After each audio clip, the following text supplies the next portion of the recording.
The United States just this week has begun the implementation of a variant of yield curve control. Now, what are they doing? Scott Bessent is aware of the fact that the 30-year bond has hit effectively a 25-year high in terms of yield.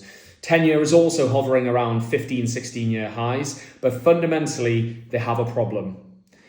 The national debt of the United States is near $40 trillion, and as the refinancing cycles kick in at multiple stages along the curve, with the 30-year being the most egregious, this is going to increase the interest expense on US government debt. We are running peacetime deficits that are larger than ever, and then you have the compounding problem of the national credit card starting to hike up the interest rate. So why? Ultimately, the bond market is conscious of the fact that running persistent deficits are by their very nature inflationary, and they don't believe that the real value of the dollar lent in the bond market is going to be returned in full. And as such, they are demanding that risk to be capitalized. And as such, they demand a higher yield, so 5.5% circa on the 30-year. So the government are aware of this, and they cannot really allow this to go any further or something will break. And as such, Scott Bessent has decided to spend $4 billion through issuance on the front end of the curve, issuing new treasuries at the sort of 3 to 10-year range to buy 30-year debt back.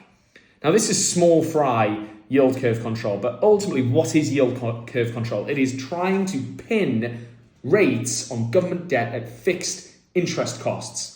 And this is exactly what happened after World War II, when debt levels were at a similarly high level, but ultimately, they've been raised to fight a world war rather than just buy votes, which is kind of what we've been doing for the past 25 years.